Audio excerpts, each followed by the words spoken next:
साथियों, science GK के बहुत ही इंपॉर्टेंट और महत्वपूर्ण क्वेश्चंस आज के इस वीडियो में रहने वाले हैं। आज के इस वीडियो में टॉप 100 मल्टीपल चॉइस क्वेश्चंस देखेंगे आपके railway, ALP, technician, RPF, NTPC, SSC के सभी एग्जाम और सभी स्टेट लेवल के एग्जाम्स के लिए ये क्वेश्चंस आपके लिए बहुत ही ज़्यादा इंपॉर्टेंट है, क्योंकि ये सारे क्वेश्चन PYQ से लिए गए हैं, यानी प्रीवियस ईयर्स पेपर्स के क्वेश्चंस हैं, जो कि इस बार आपके लिए बहुत ही ज़्यादा इंपॉर्टेंट है। ये क्वेश्चंस आपको जानना ही चाहिए अगर आप किसी भी एग्जाम्स की तैयारी कर रहे हैं, और ख़ास तौर पे अभी रेलवे के लिए तो ये शानदार क्लास, शानदार सेशन आपका होने वाला है। रेलवे के अलावा एसएससी और बाकी सभी एग्जाम्स के लिए भी बहुत ही ज़्यादा इंपॉर्टेंट है।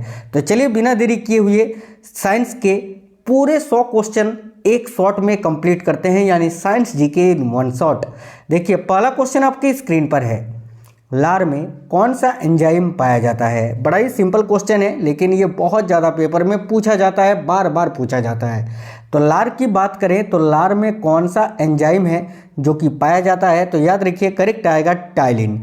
ये जो टाइलिन एक एंजाइम है जो कि मनुष्य के लार में पाया जाता है, तो राइट आएगा ऑप्शन नंबर बी। अगला बांस को, बांस एक पौधा होता है, ठीक है, और बांस को किस में वर्गीकृत किया जाता है। तो देखिए साथियों, बांस जो है ना पूरी दुनिया का सबसे तेजी से बढ़ने वाला पौधा है, याद रखना। पूरे संसार में सबसे तेजी से ये बढ़ने वाला पौधा होता है बांस, और बांस को घास की श्रेणी में वर्गीकृत किया जाता है, घास। याद रखना, बहुत ही अच्छा क्वेश्चन है, ऑप्शन नंबर बी, घास की श्रेणी में। आगे देखिए, जैव विकास को सर्वप्रथम किसने समझाया था। यह भी क्वेश्चन वेरी वेरी इंपॉर्टेंट है। अब देखिए, जैव विकास जब भी आपसे पूछे तो जैव विकास को सबसे पहले यानी सर्वप्रथम किसने समझाया था, तो लेमार्क ने। याद रखिए लेमार्क, करेक्ट आएगा ऑप्शन नंबर डी, लेमार्क, जिन्होंने जैव विकास को सर्वप्रथम समझाया था। आगे देखिए, नेक्स्ट क्वेश्चन है, निम्न में से कौन सी गैस वायु को प्रदूषित नहीं करती है। तो भाई, वायु को प्रदूषित नहीं करने वाली गैस इनमें से कौन सी है। अब देखिए, वायु को सल्फर डाइऑक्साइड, नाइट्रोजन ऑक्साइड, इसके अलावा कार्बन मोनोऑक्साइड, ये सभी जो है प्रदूषित करते हैं, लेकिन ऑक्सीजन जो है, ऑक्सीजन वायु को प्रदूषित नहीं करता है। तो इस क्वेश्चन के लिए करेक्ट आएगा ऑप्शन नंबर ए, ऑक्सीजन। अगला क्वेश्चन है, ऑर्निथोलॉजी में किसका अध्ययन होता है। देखिए, ऑर्निथोलॉजी के अंतर्गत किसका अध्ययन किया जाता है, तो याद रखिए यहाँ आपका करेक्ट आंसर हो जाएगा साथियों पक्षियों का, बर्ड्स का। राइट है ऑप्शन नंबर ए, पक्षियों का। नेक्स्ट है, राष्ट्रीय वनस्पति उद्यान कहाँ पर अवस्थित है या स्थित है। तो राष्ट्रीय वानस्पतिक उद्यान की अगर बात की जाए तो ये कहाँ स्थित है, याद रखिएगा लखनऊ में। ऑप्शन नंबर सी करेक्ट आएगा, लखनऊ। अगला क्वेश्चन है, मृदा अपरदन को रोका जा सकता है किसके द्वारा। तो देखिए, मृदा अपरदन को रोका जा सकता है वन रोपण के द्वारा, यानी और अधिक पेड़ पौधे को लगाकर, वन रोपण के द्वारा। ऑप्शन नंबर डी करेक्ट है। नेक्स्ट है, जिन शब्द का सर्वप्रथम प्रयोग किसने किया था। अब देखिए, ये जो जिन शब्द है इसका प्रयोग सबसे पहले 1909 में हुआ था, और किसने किया था, तो विलियम जोहानसन ने। याद रखना, काफ़ी ज़्यादा पूछा जाता है। विलियम जोहानसन, जिन्होंने वर्ष 1909 में जिन शब्द का सबसे पहले यानी सर्वप्रथम प्रयोग किया था। तो यहाँ आपका राइट आएगा ऑप्शन नंबर डी, जोहानसन। आगे देखिए, नेक्स्ट है, मानव त्वचा को रंग कौन प्रदान करता है। साथियों, आपने देखा होगा किसी भी मानव का त्वचा का रंग काफ़ी गोरा होता है, किसी का सांवला होता है, किसी का काला होता है। तो ये जो मानव त्वचा का रंग है ये कौन प्रदान करता है, तो याद रखिए मेलानिन।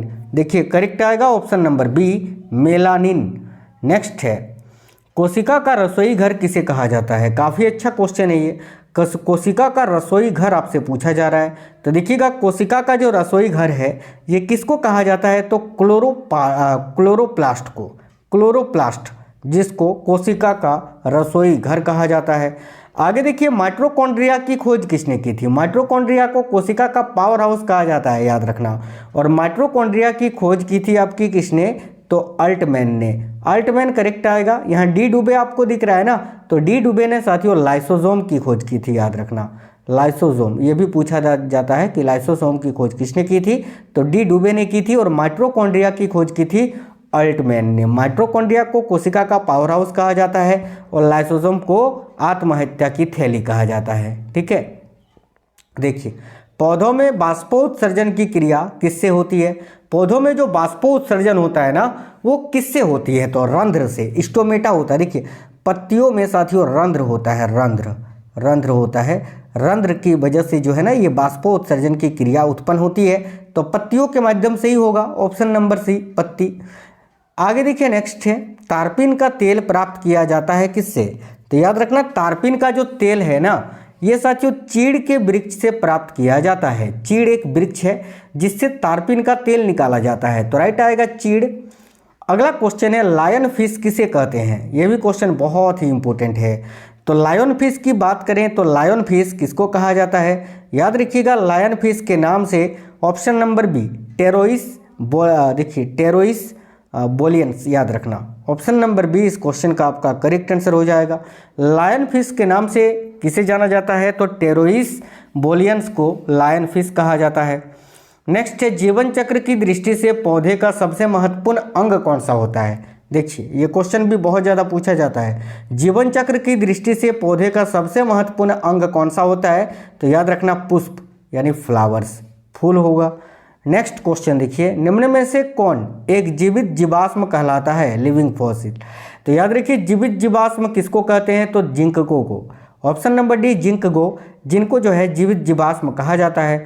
अगला साबूदाना किससे बनाया जाता है? देखिए सागो यानी साबूदाना, साबूदाना ये किससे बनाया जाता है? तो साइकस से बनाया जाता है, ऑप्शन नंबर ए करेक्ट होगा साइकस।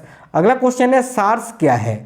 तो साथियों सार्स की बात करें तो ये एक विषाणु जनित रोग है, यानी वायरस के द्वारा होने वाला एक डिजीज है, तो करेक्ट आएगा ऑप्शन नंबर बी विषाणु जनित रोग। अगला क्वेश्चन देखिए, खसरा किस संक्रमण के कारण होता है? खसरा भी एक रोग है, ठीक है, एक डिजीज है, ये किस संक्रमण के कारण होता है? तो ये भी विषाणु यानी वायरस के संक्रमण के कारण होता है। एड्स कैसे फैलता है? देखिए एड्स यानी एक्वायर्ड इम्यून डेफिशिएंसी सिंड्रोम इसका फुल फॉर्म होता है। और एड्स कैसे फैलता है? तो भाई शारीरिक संपर्क से, ऑप्शन नंबर डी करेक्ट आएगा शारीरिक संपर्क। देखिए जब किसी को एड्स होता है ना, हमारे शरीर में T4 लिम्फोसाइट कोशिका होती है, T4 लिम्फोसाइट नामक कोशिका होती है, और जब किसी को एड्स होता है, जब कोई एड्स से ग्रसित हो जाता है, तब ये T4 लिम्फोसाइट कोशिका जो है ये नष्ट हो जाती है, याद रखना। नेक्स्ट है, निम्न में से कौन सा जीव अपनी त्वचा से सांस लेता है? देखिए इनमें से वो कौन सा जीव है जो अपनी त्वचा से सांस लेता है? तो साथियों यहाँ आपका करेक्ट आएगा मेढक। याद रखिए फ्रॉग जो होता है ना मेढक, ये अपनी ही त्वचा से सांस लेता है, करेक्ट आएगा option number C. Next question है, निम्नलिखित में से किसके द्वारा दूध खट्टा होता है? तो भाई दूध जो है खट्टा होता है किसके द्वारा? तो करेक्ट आएगा बैक्टीरिया के द्वारा, ऑप्शन नंबर बी बैक्टीरिया। मानव निर्मित प्रथम कृत्रिम रेशा कौन सा था? यानी मानव के द्वारा बनाया गया पहला आर्टिफिशियल यानी कृत्रिम रेशा है ना, आर्टिफिशियल फाइबर, इनमें से कौन सा था? तो नायलॉन, याद रखना ऑप्शन नंबर बी करेक्ट है नायलॉन। अगला है फलों का मधुर स्वाद या मीठा स्वाद, मधुर यानी मीठा, ठीक है, तो फलों का जो मीठा स्वाद है ये किसके कारण होता है? तो फ्रक्टोज के कारण होता है। देखिए करेक्ट है option number C fructose. Next है, केंचुए में कितनी आंखें होती है? बड़ा ही लॉजिक वाला क्वेश्चन है, अगर आप नहीं जानते हैं तो याद रखना केंचुए में कोई भी आँख नहीं होता है, केंचुआ बिल्कुल नेत्रहीन होता है। इसलिए आपने देखा होगा कि मान लेते हैं ये केंचुआ है तो ये इधर से भी चलता है, ये इधर से भी चल सकता है, यानी रेंग सकता है, इधर से भी रेंगता है, इधर से भी रेंगता है, क्योंकि उसको दिखाई नहीं देता है, उसकी आँखें ही नहीं होती है। याद रखना कोई भी आँख नहीं होता है, ऑप्शन नंबर डी कोई नेत्र नहीं होता है। भारत में सिलिकॉन वैली कहाँ स्थित है? तो देखिए भारत में सिलिकॉन वैली की बात करें तो ये बेंगलुरु में स्थित है, बेंगलुरु कर्नाटक में, ठीक है। आगे देखिए सफ़ेद सोना के नाम से किसे जाना जाता है? तो भाई सफ़ेद सोना के नाम से प्लेटिनम को जाना जाता है, ऑप्शन नंबर डी करेक्ट होगा प्लेटिनम। नेक्स्ट है, एक हॉर्स पावर कितने वाट के बराबर होता है? देखिए एक हॉर्स पावर कितने वाट के बराबर होता है? तो याद रखना 746 वाट के। ऐसा डायरेक्ट भी पूछ लिया जाता है, इससे रिलेटेड न्यूमेरिकल्स भी बनते हैं, या फिर डायरेक्ट पूछा जाता है कि 2 हॉर्स पावर कितने वाट के बराबर होंगे। तो अगर आपको पता होगा कि 1 हॉर्स पावर 746 वाट के बराबर होते हैं तो इसका 2 गुना आप कर दोगे, है ना। तो याद रखना करेक्ट आएगा ऑप्शन नंबर सी 746 वाट के।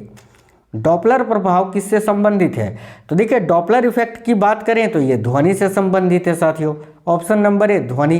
किस प्रकार की ध्वनि? तो देखो जब भी आप रेलगाड़ी ट्रेन पे कहीं जाने के लिए सफ़र करते हो तो स्टेशन में रुकते हो, प्लेटफॉर्म के सामने खड़े होते हो ना, तो जैसे ही ट्रेन आती है, ठीक है, तो वैसे ही जो है क्या होता है कि आपको रेल की जो सीटी है वो आपको तेज सुनाई देती है, और जैसे ही प्लेटफॉर्म को पार करके ट्रेन चली जाती है तो वही सीटी आपको कम सुनाई देने लगती है। इसी का नाम है डॉपलर इफेक्ट, डॉपलर प्रभाव।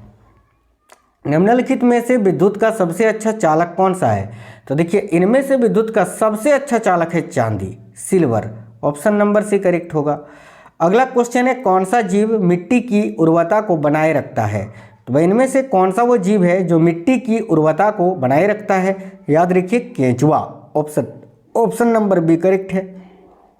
देखिए बिजली के बल्ब का फिलामेंट किस धातु से बना होता है? तो बिजली का जो बल्ब होता है और उसका जो फिलामेंट यानी तंतु होता है ये टंगस्टन का बना होता है, याद रखना टंगस्टन। ठीक है, आगे देखिए हमारे आहार का निम्न में से कौन सा भाग है जो हड्डियों और दांतों की संरचना के लिए आवश्यक होता है? तो साथियों हमारे आहार का कौन सा भाग है जो हड्डियों और दांतों की संरचना के लिए आवश्यक होता है? तो कैल्शियम। ऑप्शन नंबर सी। अगला है एकॉस्टिक विज्ञान क्या है? तो देखिए एकॉस्टिक विज्ञान जो है ध्वनिक यानी ध्वनि से संबंधित होगा ये। तो ऑप्शन नंबर बी करेक्ट है, ध्वनि से संबंधित है। प्रकाश तरंग किस प्रकार की तरंगे हैं? तो प्रकाश तरंग जो होता है, ठीक है, लाइट वेव, ये साथियों याद रखना अनुप्रस्थ तरंगे होती हैं, और अनुदैर्ध्य तरंगे कौन होती हैं? तो ध्वनि, साउंड जो होता है ना ध्वनि, ये अनुदैर्ध्य तरंगे होती हैं, याद रखना। ऑप्शन नंबर ए करेक्ट है। देखिए वही क्वेश्चन आ गया जो मैंने आपको बताया। पास आती हुई रेलगाड़ी की सीटी की आवृत्ति फ्रीक्वेंसी बढ़ती जाती है, ऐसा किस घटना के कारण होता है? तो ये डॉपलर प्रभाव के कारण होता है ना। आगे देखो नेक्स्ट क्वेश्चन है, सापेक्ष आर्द्रता, ठीक है, किससे मापी जाती है? तो भाई रिलेटिव ह्यूमिडिटी जो है इसको किससे मापा जाता है? तो साथियों करेक्ट आएगा हाइग्रोमीटर से। ठीक है, याद रखना हाइड्रोमीटर से घनत्व को मापा जाता है, घनत्व। ठीक है, ऑप्शन नंबर ए में जो हाइड्रोमीटर है, हाइड्रोमीटर से घनत्व मापते हैं, हाइग्रोमीटर से सापेक्ष आर्द्रता मापते हैं, लैक्टोमीटर से दूध की शुद्धता मापते हैं, और बैरोमीटर से वायुमंडलीय दाब को मापते हैं। ठीक है, तो ऑप्शन नंबर बी करेक्ट है। आगे देखिए अमोनियम क्लोराइड का जलीय विलयन कैसा होता है? अमोनियम क्लोराइड, ठीक है, अमोनियम क्लोराइड जो होता है ना साथियों, देखिए इसका जलीय विलयन कैसे होता है? तो याद रखना अमोनियम क्लोराइड का जो जलीय विलयन होता है वो कैसा होता है? तो भाई याद रखिए करेक्ट आएगा क्षारीय होता है। ठीक है, चलिए आगे देखिए आदर्श गैस की ऊर्जा किस पर निर्भर करती है? तो आदर्श गैस की जो ऊर्जा होती है वो हमेशा मोल की संख्या पर निर्भर करती है। ऑप्शन नंबर डी मोल की संख्या पर। आगे देखिए निम्न में से कौन बेवकूफ़ों का सोना या झूठा सोना के नाम से जाना जाता है? तो बेवकूफ़ों का सोना या झूठा सोना के नाम से किसे जाना जाता है? तो याद रखिए आयरन पायराइट्स को। Option number D iron pyrites, बहुत ही इंपॉर्टेंट क्वेश्चन है ये। अगला मीना माता रोग किसके कारण होता है? तो मीना माता रोग ये मरकरी यानी पारा के कारण होता है, जब जल में पारा का प्रदूषण फैलता है तब। ऑप्शन नंबर ए करेक्ट आएगा साथियों पारा। आगे देखिए नेक्स्ट है, देखिए अगला क्वेश्चन आपका ये रहा, हमारे भोजन में संरचनात्मक खाद्य पदार्थ कौन सा होता है? तो देखिए हमारे भोजन में जो संरचनात्मक खाद्य पदार्थ होता है वो एक तो आपका विटामिन होता है और एक होता है खनिज, यानी ऑप्शन नंबर सी विटामिन एवं खनिज। आगे देखिए नेक्स्ट है, मानव मस्तिष्क का वजन कितना होता है? तो मानव मस्तिष्क का वजन होता है 1350 ग्राम, नॉर्मली 1350 ग्राम से 1400 तक का होता है, याद रखना। देखिए आगे अगला क्वेश्चन है, सूर्य की रोशनी से हम प्राप्त करते हैं क्या? तो भाई सूर्य की रोशनी से हम विटामिन डी को प्राप्त करते हैं। Option number D simple question था ये। मनुष्य के शरीर में सबसे छोटी ग्रंथि कौन सी होती है? तो मनुष्य के शरीर में सबसे छोटी ग्रंथि पीयूष ग्रंथि होती है, जो कि साथियों मस्तिष्क के बिल्कुल आधार में, यानी याद रखना ब्रेन के बिल्कुल नीचे बेस में ये होता है, याद रखना पीयूष ग्रंथि। इसको पिट्यूटरी ग्लैंड बोलते हैं अंग्रेजी में। इस पीयूष ग्रंथि को मास्टर ग्रंथि के नाम से भी जाना जाता है, याद रखना। वर्षा की बूंद गोलाकार क्यों होती है? सिंपल क्वेश्चन है, याद रखना सरफेस टेंशन यानी पृष्ठीय तनाव के कारण। ऑप्शन नंबर ए करेक्ट है। रेडियो कार्बन काल निर्धारण किससे संबंधित है? तो भाई रेडियो कार्बन काल जो है इससे किसका आकलन किया जाता है, किसके बारे में जानकारी एकत्र की जाती है? तो फॉसिल्स यानी जीवाश्मों की। Option number D. ठोस कार्बन डाइऑक्साइड को क्या कहते हैं? याद रखना ठोस कार्बन डाइऑक्साइड को क्या बोलते हैं साथियों? तो शुष्क बर्फ बोलते हैं। ऑप्शन नंबर सी शुष्क बर्फ, ड्राई आइस। आलू किसका उदाहरण है? तो आलू तना होता है और ये रूपांतरित तने का उदाहरण होता है, तो ऑप्शन नंबर सी रूपांतरित तने का, एक बैरल में कितना लीटर होता है? ये भी क्वेश्चन बहुत ज़्यादा पूछा जाता है। तो एक बैरल में साथियों 159 लीटर होता है, ये आपको याद रखना है, 159 लीटर। लालटेन या लैंप की बत्ती में तेल किस कारण से ऊपर चढ़ता है? तो राइट है केशिकत्व के कारण। अगला क्वेश्चन देखिए, निम्न में से किसमें सबसे अधिक लोहा पाया जाता है? तो सबसे अधिक लोह पदार्थ इनमें से किसमें पाया जाएगा? तो हरी सब्जियों में, और पत्तेदार सब्जियों में ज़्यादा, सबसे ज़्यादा तो पालक की सब्जी में, पालक में पाया जाता है आपका। आगे देखिए नेक्स्ट है, तड़ित चालक का आविष्कार किसने किया था? तो भाई तड़ित चालक का आविष्कार किसने किया था साथियों? तो बेंजामिन फ्रैंकलिन ने किया था। Option number B Benjamin Franklin जिन्होंने तड़ित चालक का आविष्कार किया था। Option number B. किस पादप को शाकीय भारतीय डॉक्टर कहते हैं? तो इनमें से वो कौन सा पादप है जिसको शाकीय भारतीय डॉक्टर कहा जाता है? याद रखिए आंवला को। ऑप्शन नंबर सी आंवला। देखिए लिटमस पत्र किससे प्राप्त होता है? काफ़ी इंपॉर्टेंट क्वेश्चन है। याद रखिए लिटमस पत्र जो होता है ये किससे प्राप्त किया जाता है? तो भाई लिटमस पत्र, बहुत अच्छा क्वेश्चन है ये, एक लाइकेन से प्राप्त किया जाता है। ऑप्शन नंबर डी लाइकेन से। अगला है, पानी का घनत्व किस ताप पर अधिकतम होता है? देखो ये भी क्वेश्चन काफ़ी इंपॉर्टेंट है। तो पानी का जो घनत्व है वो 4 डिग्री पर, -4 डिग्री नहीं, 4 डिग्री सेंटीग्रेड पर सबसे अधिक होता है, याद रखिएगा। विश्व का प्रत्येक पदार्थ अत्यंत सूक्ष्म कणों से मिलकर बना होता है, यह सर्वप्रथम किसने कहा था? इस कथन को किसने सबसे पहले कहा था कि विश्व का प्रत्येक पदार्थ अत्यंत सूक्ष्म कणों से मिलकर बना होता है? ये कहा था कनाद ने। Option number C Kanad. अगला है, किसी बिजली की इस्त्री को गर्म करने के लिए किस धातु का प्रयोग किया जाता है? तो साथियों किसी बिजली की इस्त्री को गर्म करने के लिए किस धातु का प्रयोग किया जाता है? तो भाई नाइक्रोम का, नाइक्रोम की तार का, याद रखना। आगे देखिए, निम्नलिखित में से किसकी उपस्थिति के कारण दूध में मिठास आ जाती है? तो दूध में जो मिठास आती है वो लैक्टोज की उपस्थिति के कारण आती है। Option number C lactose. विश्व में सबसे लंबा पौधा कौन सा है? तो भाई विश्व में जो सबसे लंबा पौधा है वो है यूकेलिप्टस, याद रखिए। Option number A eucalyptus correct आएगा। अगला है, पौधों की लंबाई में वृद्धि के लिए आवश्यक नहीं है, यानी पौधों की लंबाई के वृद्धि के लिए इनमें से कौन सा तत्व आवश्यक नहीं है? देखिए पौधों की लंबाई की वृद्धि के लिए फास्फोरस भी चाहिए, नाइट्रोजन भी चाहिए, कैल्शियम भी चाहिए। सोडियम का यहाँ कोई काम नहीं है, तो राइट आएगा option number A sodium. Next है, पत्ती के लाल, नारंगी और पीला रंग किसके कारण होते हैं? तो भाई पत्तियों का लाल, नारंगी और पीला रंग जो होता है ये किसके कारण होता है? तो याद रखना कैरोटीनॉइड के कारण, carotenoid. Option number A carotenoid के कारण। हरा रंग आपको पता है क्लोरोफिल या क्लोरोप्लास्ट के कारण होता है। निम्नलिखित में से किस रंग की सर्वाधिक तरंगदैर्घ्य होती है? तो तरंगदैर्घ्य की बात करें सबसे अधिक किस रंग का होता है? तो देखिए सबसे अधिक तरंगदैर्घ्य आपका होता है साथियों, याद रखिएगा लाल रंग का। ऑप्शन नंबर ए करेक्ट होगा लाल रंग। और सबसे कम तरंगदैर्घ्य पूछेगा तो सबसे कम होता है बैगनी का, तो option number A right answer है।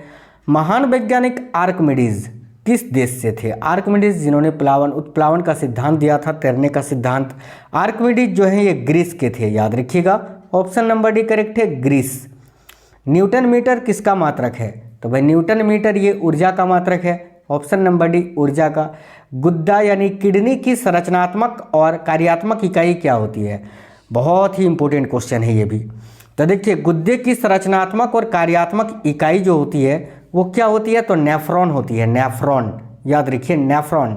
न्यूरॉन यहाँ पर गलत हो जाएगा आपका, न्यूरॉन और नेफ्रॉन दोनों ऑप्शन में दिया जाता है, आपको नेफ्रॉन आंसर करना है। ऑप्शन नंबर बी नेफ्रॉन, जो कि गुद्दे की संरचनात्मक और कार्यात्मक इकाई होती है। देखिए जब मैक संख्या, मैक नंबर 1 हो तो ध्वनि को क्या कहा जाता है? तो भाई जब मैक संख्या 1 हो तो ध्वनि को ध्वनिक कहा जाता है। ऑप्शन नंबर सी करेक्ट होगा। आगे देखिए, किस पौधे में बीज होता है लेकिन फल नहीं होता है? तो भाई याद रखना साइकस, साइकस पौधे में बीज तो होता है लेकिन इसमें कोई फल नहीं होता। अगला, centre for DNA fingerprint and diagnostics कहाँ स्थित है? तो भाई centre for DNA fingerprint and diagnostics ये कहाँ पर अवस्थित है? तो ये हैदराबाद में स्थित है, तेलंगाना में। आगे देखिए नेक्स्ट है, प्रोटीन के निर्माण में आधारभूत इकाई क्या होती है? तो भाई प्रोटीन के निर्माण के लिए 20 प्रकार के एमिनो एसिड का प्रयोग किया जाता है या आवश्यकता होती है। तो इसका राइट आंसर होगा प्रोटीन के निर्माण में एमिनो एसिड या एमिनो अम्ल की ज़रूरत होती है। तो करेक्ट आएगा एमिनो अम्ल। देखिए प्रोटीन बनाने के लिए कितने अमीनो अम्ल आवश्यक होते हैं? अभी मैंने आपको बताया था 20, ऑप्शन नंबर सी करेक्ट है। नाशपाती का कौन सा भाग है जो खाया जाता है? याद रखिए नाशपाती का कौन सा भाग खाया जाता है? तो गुद्देदार पुष्पासन, ऑप्शन नंबर सी। नेक्स्ट है, निम्न में से कौन सा सहजीवी नाइट्रोजन यौगिकीकरण जीवाणु है? तो इनमें से कौन सा सहजीवी नाइट्रोजन यौगिकीकरण जीवाणु है? तो भाई याद रखिए इनमें से कौन सा एक सहजीवी है जो नाइट्रोजन यौगिकीकरण जीवाणु होता है? तो rhizobium, option number B correct आएगा राइजोबियम। नेक्स्ट है, निम्नलिखित में से किसके द्वारा दूध खट्टा होता है? तो दूध खट्टा होता है बैक्टीरिया के द्वारा, और उस बैक्टीरिया का नाम भी याद रखना आप, तो लैक्टोबैसिलस बैक्टीरिया होता है, याद रखना लैक्टोबैसिलस बैक्टीरिया। भोजन का पाचन किस अंग से प्रारंभ होता है? तो देखिए भोजन का जो पाचन है वो साथियों मुंह से ही प्रारंभ हो जाता है, मुंह से ही, ऑप्शन नंबर ए करेक्ट है मुंह। अगला क्वेश्चन है, विटामिन ए का सबसे अच्छा स्रोत कौन सा है? विटामिन ए जिसकी कमी से रतुंधी होता है, और विटामिन ए का रासायनिक नाम है आपका क्या है? रेटिनॉल। और देखिए विटामिन ए ये साथियों गाजर जो है ना, विटामिन ए का सबसे अच्छा स्रोत माना जाता है गाजर। कोशिका का ऊर्जा गृह यानी पावर हाउस किसको कहा जाता है? तो कोशिका का पावर हाउस माइटोकॉन्ड्रिया को कहा जाता है, ऑप्शन नंबर सी। विश्व पर्यावरण दिवस किस दिन मनाया जाता है? तो देखिए राइट है ऑप्शन नंबर सी, 5 जून को मनाया जाता है। नेक्स्ट है, कैंसर संबंधी रोगों का अध्ययन क्या कहलाता है? तो साथियों कैंसर संबंधी रोगों का जो अध्ययन है वो ऑन्कोलॉजी कहा जाता है, उसको ऑन्कोलॉजी, याद रखिए ऑप्शन नंबर सी ऑन्कोलॉजी। केंद्रीय औषधि शोध संस्थान कहाँ स्थित है? तो भाई केंद्रीय औषधि शोध संस्थान जो है ये कहाँ पर अवस्थित है? तो देखिए करेक्ट आंसर हो जाएगा आपका लखनऊ में, ऑप्शन नंबर सी करेक्ट है साथियों लखनऊ। आगे देखिए परमाणु में प्रोटॉन कहाँ रहता है? तो परमाणु में प्रोटॉन की बात की जाए तो ये कहाँ पर रहता है? तो ये नाभिक के भीतर रहता है, ना कि बाहर, ऑप्शन नंबर ए नाभिक के भीतर, याद रखना। देखिए नेक्स्ट है, भारी जल का रासायनिक सूत्र क्या होता है? तो भारी जल जो होता है ना साथियों, भारी जल का रासायनिक सूत्र आपसे पूछा जा रहा है, तो भारी जल का रासायनिक सूत्र होता है D2O, ड्यूटेरियम ऑक्साइड इसका रासायनिक नाम होता है, याद रखना ड्यूटेरियम ऑक्साइड, इसका अनुभार होता है आपका 20, ठीक है। चलिए आगे देख लेते हैं, आज का अगला क्वेश्चन आपका ये रहा स्क्रीन पर। नेक्स्ट है, नाभिकीय रिएक्टर में भारी जल यानी D2O का प्रयोग किस रूप में किया जाता है? तो देखिए नाभिकीय रिएक्टर में भारी जल यानी D2O का प्रयोग जो है, D2O का प्रयोग मंदक के रूप में किया जाता है, मॉड्यूल याद रखना। आगे देखिए नेक्स्ट है, रेडियो कार्बन डेटिंग किसकी उम्र ज्ञात करने के लिए उपयुक्त है? रेडियो कार्बन डेटिंग यानी C14, मैंने आपको बताया था अभी जीवाश्मों का, ऑप्शन नंबर बी जीवाश्म। अगला, धान का प्रसिद्ध खैरा रोग किसके कारण होता है? तो धान का प्रसिद्ध खैरा रोग जो है ये जस्ता की कमी के कारण होता है, जस्ता यानी जिंक की कमी के कारण। नेक्स्ट है, रक्त का शुद्धिकरण कहाँ होता है? तो देखो रक्त का जो शुद्धिकरण होता है वो किडनी में होता है साथियों, ऑप्शन नंबर सी किडनी में। सूर्य विकिरण का कौन सा भाग है जो सोलर कुकर को गर्म कर देता है? तो याद रखिए अवरक्त किरण, अवरक्त किरण जो होता है ये सोलर कुकर को गर्म करता है। नेक्स्ट है, निम्नलिखित में से कौन शरीर को गर्म रखने हेतु उत्तरदायी है? तो इनमें से कौन हमारे शरीर को गर्म रखता है? तो भाई बसामय उत्तक, ऑप्शन नंबर सी बसामय उत्तक। श्वेत प्रकाश जब प्रिज्म से गुजरता है तो जो वर्ण सबसे कम विचलित होता है वह कौन सा रंग है? तो देखिए जब श्वेत प्रकाश प्रिज्म से गुजरता है तो सबसे ज़्यादा आपका विचलित होता है बैंगनी रंग, ठीक है, और सबसे कम होता है लाल। तो इस क्वेश्चन का करेक्ट आएगा ऑप्शन नंबर सी लाल रंग। और सबसे ज़्यादा याद रखिएगा जब श्वेत प्रकाश प्रिज्म से गुजरता है तो सबसे ज़्यादा विचलित होता है बैंगनी और सबसे कम होता है लाल। नवजात शिशु में हड्डियों की संख्या लगभग कितनी होती है? तो लगभग 300, और वयस्कों में 208, ये तो आप जानते ही होंगे, माफ करना 206 है ना, वयस्कों में 206 और नवजात शिशु में 300। आगे देखिए नेक्स्ट क्वेश्चन है, संसार में सबसे तेज बढ़ने वाला पौधा कौन सा है?